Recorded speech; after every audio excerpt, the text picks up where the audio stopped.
빌립이 이르되 주여, 아버지를 우리에게 보여주옵소서. 그리하면 족하겠나이다. 빌립아, 내가 이렇게 오래 너희와 함께 있으되 네가 나를 알지 못하느냐?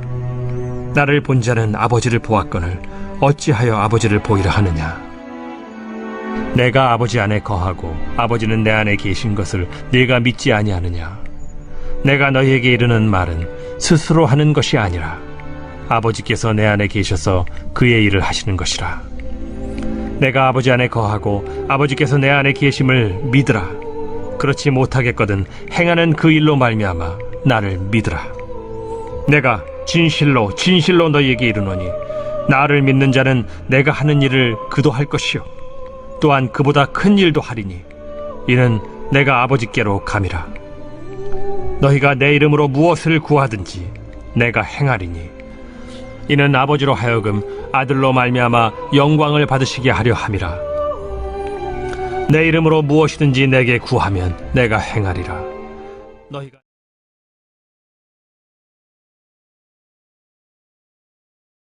오늘 우리가 함께 나눌 말씀은 요한복음 14장 8절에서 14절까지의 말씀입니다. 오늘 말씀을 보면 예수님의 제자들도 예수님과 하나님의 하나됨을 제대로 이해하지 못했음을 보여줍니다. 빌립이 제자들을 대표해 주님께 아버지를 보여달라고 요청을 하죠. 이에 예수님은 다시 한번 자신과 하나님이 하나 된다라는 것을 설명하신 후에 계속해서 제자들의 믿음을 이야기하십니다. 또 주님을 올바로 알고 믿는 자에게는 그의 어떤 기도도 응답해 주겠다고 약속을 하시죠. 예수님은 제자들에게 이와 같이 예수님과 하나님의 일체, 하나됨, 곧 하나님이 곧 예수님 자신임을 믿을 것을 강조하셨습니다. 심지어 그것을 믿을 수 없다면 자신이 행한 일이라도 믿으라면서 안타까운 심정을 이야기하셨죠. 그리고 이어서 주님을 온전히 믿을 때 참 믿음의 소유자들이 누릴 복에 대해 말씀하셨습니다. 예수님에 대한 불완전한 믿음은 영적으로 성도가 받아 누릴 수 있는 복을 제한한다는 사실을 기억해야 됩니다.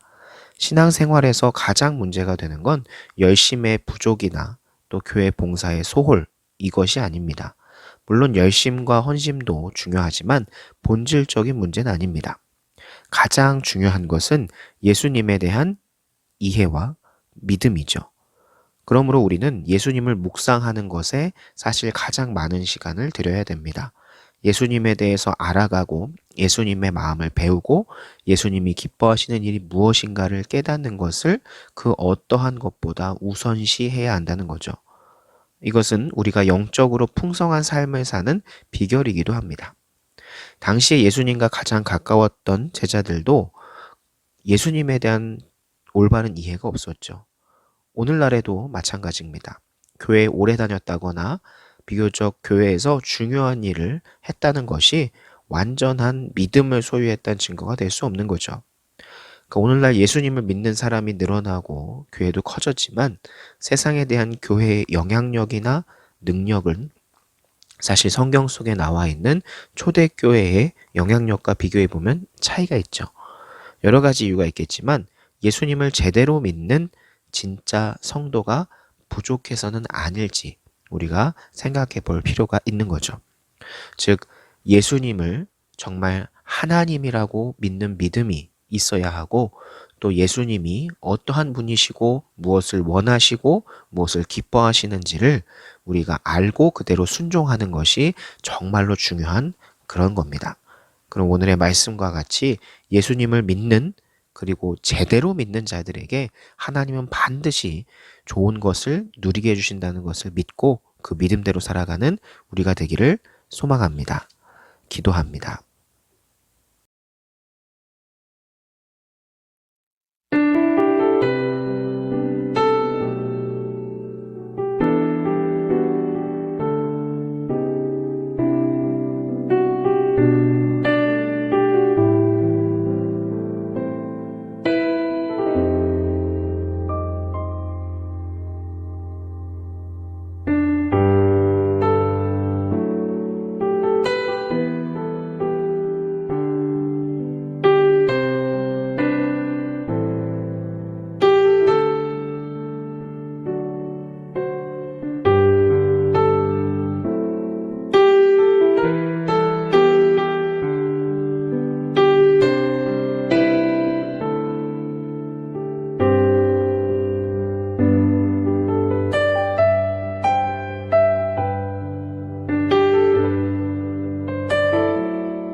주세요.